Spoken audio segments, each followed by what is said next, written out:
I want to devote a good portion of the show today to discussing what's going on in Japan. There are a lot of issues there. We're not going to be CNN. We're not going to cover every issue of the earthquake and the disaster relief. There are great places to find resources there, but we can help point you towards some of those resources, and we can tell you a little bit about the technology. Most important, we can actually give you some on-the-scene reports from listeners in the Tech News Today audience who have been good enough to call and write us from Japan.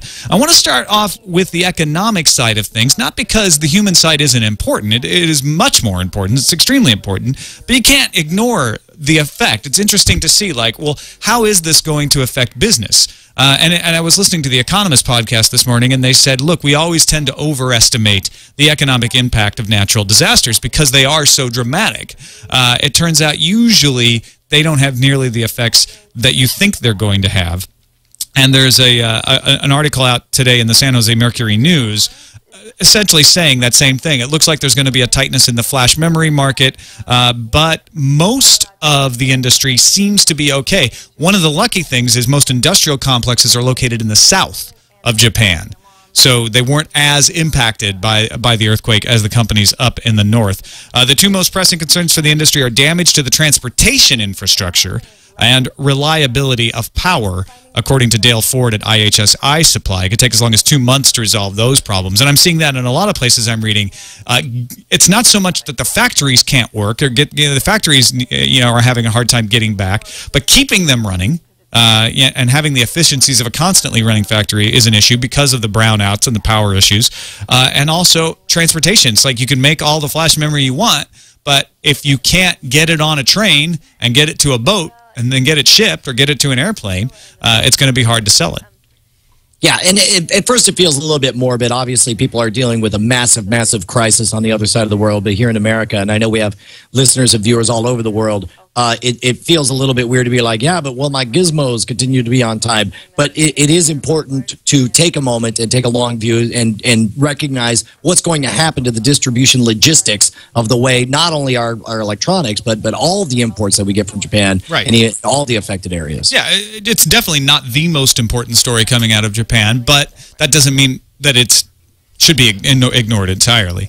Some other really good stories coming out of Japan. Engadget reports today that AT&T, Sprint, Verizon, Dish Networks, Comcast, and Cox Communications have all announced plans under which free calls can be made to Japan, and as well as free text messages in a lot of cases between now and March 31st. So, for all the vitriol we were spewing at some of these companies earlier today, this is a good move, and I applaud them for it.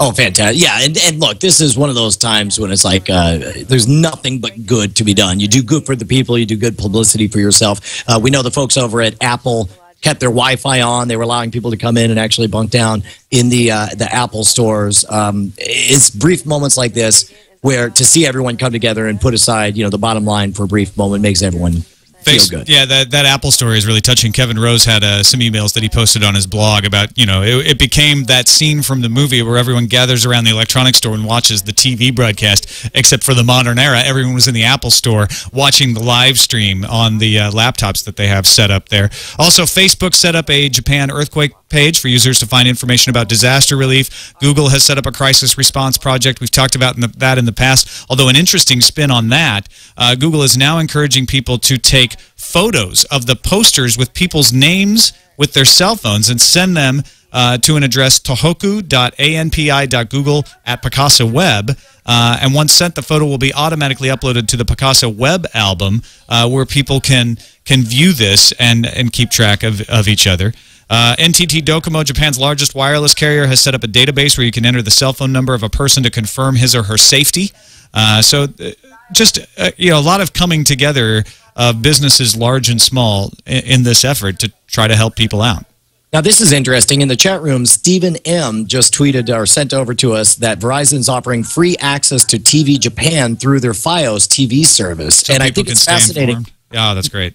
That we see, I think it's fascinating that we see how the interconnectedness of our society nowadays not only makes possible massive amounts of relief. We saw with the Red Cross donations, is so super easy just to donate over your phone, but also in prevention of disaster. There was a recent tweet from Scientific American saying, and I forget the number, it was millions or billions of dollars were saved by proper planning and preparation for the tsunami. And in a case where time is of the essence. Once you have an earthquake and you need to get the word out that we expect a massive tsunami to happen and you've got to get to high ground, then it matters that all of a sudden everyone in the country is carrying on them a mobile device that keeps them interconnected with the rest of the whole freaking globe. It would be amazing. I'm sure some fascinating academic articles years from now will come out talking about how different technology has essentially shaped this disaster, both in the avoidance of it and in the recovery of it. And it's funny how copyright issues go away when real important issues come along. For instance, TSS Aloic in the chat room points out NHK World is live streaming on Ustream right now. That'd be something they'd be sending a takedown notice for in the past. But we find out what's really important in these situations and do what's necessary. Also, an interesting thing on the this is actually from Wired, talking about some of the games that were supposed to come out. We see this happen a lot when natural disasters come along.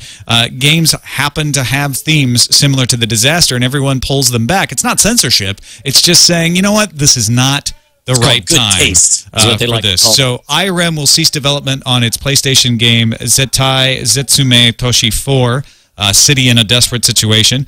And there are a few other PS3 games that are being delayed for release because they deal with earthquakes and disaster themes, and I think that's appropriate. I mean, I think they come under criticism for the opposite if they put them out for being insensitive and trying to profit at something like that. Oh, absolutely. And I think, let's face it, the reason these games are popular